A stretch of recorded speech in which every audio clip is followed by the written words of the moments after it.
आज की न्यूज आपको पता है, एक खबीस नुत्फे नापली जो नबी पाक सल्लल्लाहु ताला अलैहि वसल्लम की शान में भोंकता है, उसे बच्चा बच्चा आज नफरत की निगाह से जरूर देखता है। उसे पता है कि उसने आज क्या किया। लेकिन मैं एक तारीख पूछता हूँ, क्या ये गुस्ताखी करने वाला पहली मर्तबा आया है? हर सदी में आते हैं, हर जमाने में आते हैं। मुझे आज कोई, मैं चैलेंज करता हूं, एक बंदा ऐसा उठ करके बताए अबू जहल गुस्ताख था, अबू लहब गुस्ताख था, उतबा शैबा गुस्ताख थे, लेकिन वो हुजूर की शान में क्या बकते थे, वो अल्फाज मुझे जरा पढ़ करके सुनाओ। है कहीं किसी को पता है? हुजूर पाक सल्लल्लाहु ताला अलैहि वसल्लम की शान में जो बकवास करते थे वो कहीं महफूज है? आज 100 साल पहले के गुस्ताख हुजूर की शान में जो गालियां देते थे वो महफूज है कहीं? नहीं। ये गुस्ताख अपने जमाने में अपनी नामोरी के लिए गुस्ताखियां तो कर जाते हैं, लेकिन उनके जुमले किसी को याद नहीं रहते।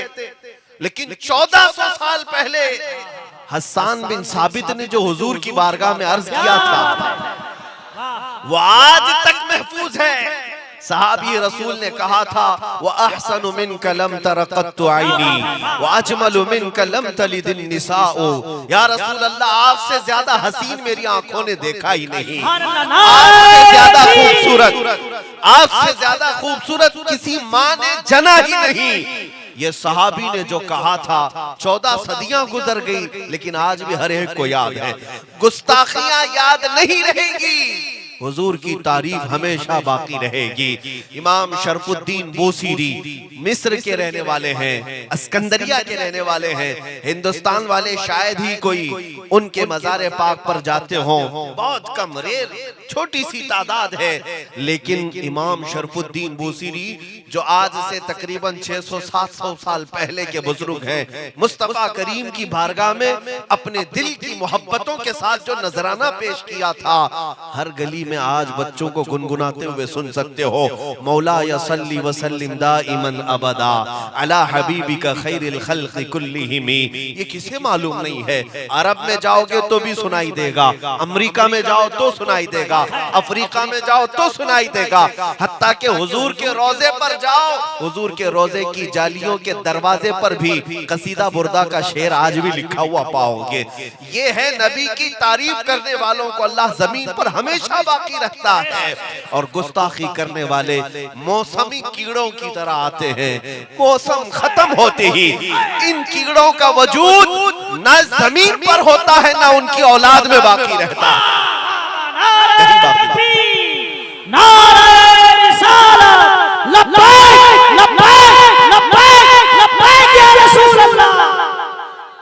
गुस्ताखों का कोई ठिकाना नहीं। इसीलिए आला हज़रत फाजिल बरेलवी ने फरमाया था, जिक्र खुदा जो उनसे जुदा चाहो न जिती, वल्लाह जिक्र हक नहीं कुंजी सकर की है, बखुदा खुदा का यही है दर, नहीं और कोई मफर मकर। अल्लाह की कसम, आला हज़रत कहते हैं, अल्लाह की कसम, खुदा का अगर कोई दरवाजा है तो वो मेरे मुस्तफा का ही दरबार है, नहीं और कोई मफर मकर। कोई हुजूर को छोड़कर न भागने की जगह है, न ठहरने की जगह है, न भागने की जगह है, न ठहरने की जगह है। ये तो दुनिया है। आज ये जो पाखंडी भोगते हैं, इन्हें ऐसा लगता है कि गवर्नमेंट हमारी पुष्ट पनाही कर रही है, ये गवर्नमेंट के बलबोते करते हैं। इनकी हैसियत में आपको बताऊं, उस कुत्ते की तरह है जो बैलगाड़ी के नीचे चलता रहता है। आपको पता है, बैलगाड़ी के नीचे कुत्ता चलता रहता है, और उस कुत्ते को क्या एहसास क्या रहता है? वो इस बात पे चलता है कि पूरी बैलगाड़ी मैं ही चला रहा हूँ।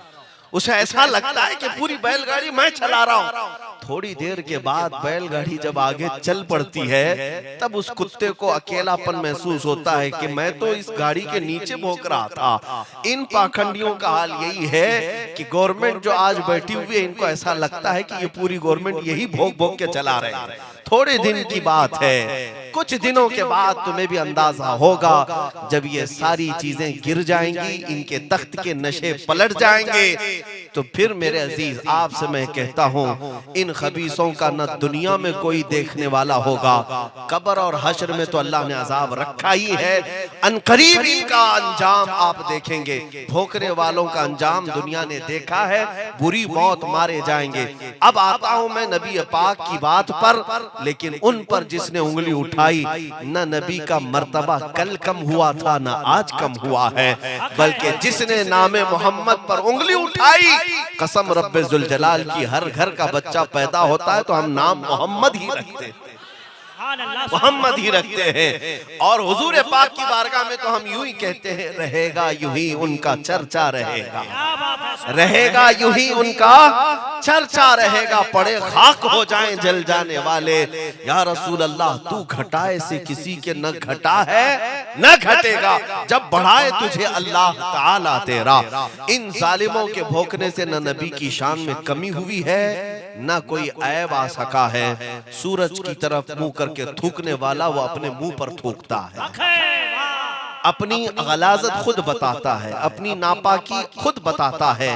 इनका अंजाम आप दुनिया में देखेंगे, जो जो हुजूर की शान में गुस्ताखियां कर रहे हैं, कल भी तारीख ने देखा था, आज भी तारीख देखेगी और आइंदा आने वाली नस्लें भी याद रखेंगी। मेरे मुस्तफ़ा करीम सल्लल्लाहु तआला अलैहि वसल्लम की शान में जिसने उंगलियां उठाई, मौला तबारक व तआला उसे कहीं का नहीं छोड़े, उसे कहीं का भी मुंह दिखाने के काबिल भी ना रहे। इससे बड़ी बात क्या है? मैं यहाँ दूर दराज इलाके में हूँ, लेकिन यहाँ पहुँचने के बाद भी पता चल रहा है कि यहाँ का इलाका भी सलमान अजहरी को पहचानता है। क्या बात है? क्यों पहचानता है? ये मजमा क्यों जानता है, क्यों पहचानता है? उड़ीसा में मेरा क्या है, उड़ीसा में मेरा कौन? मैं आज आपके सामने एक मैसेज ये जरूर दे जाना चाहूंगा। मैंने अपने तजुर्बे में ये महसूस किया, बल्कि ये गैरों का भी तजुर्बा है, यहूद और नसारा भी इस बात के कायल हैं कि मुसलमानों में जमातें बहुत बनती हैं, फिरके भी होते हैं, टुकड़े भी होते हैं, इख्तिलाफात भी हजार होते हैं।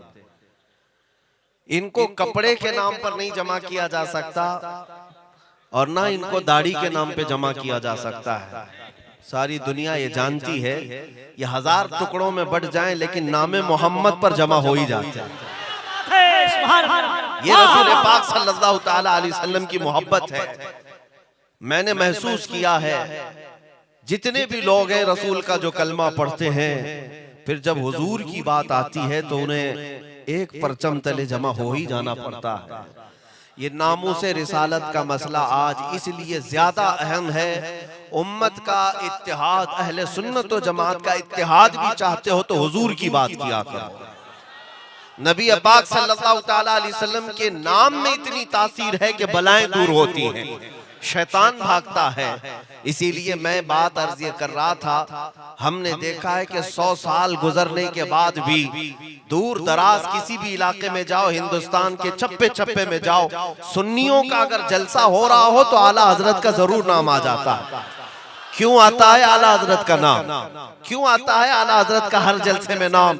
इसलिए कि उस आला हजरत ने अपने बाप दादा के कसीदे नहीं पढ़े, जिंदगी भर जब भी कहा तो यूं ही कहा, सरवर कहूं कि मालिक व मौला कहूं तुझे, बागे खलील का गुले ज़ेबा कहूं तुझे। हुजूर की तारीफ में रत्बुल लिसान रहे, और अगर कोई आता भी कि दुनियादारों की तारीफ में थोड़े अशार लिख दे, वो इमाम बरेली का यूं कहता, करूं मदह अहले दुअल रजा, पड़े इस बला में मेरी बला, मैं गदा हूं अपने करीम का, मेरा दीन पारे ना नहीं।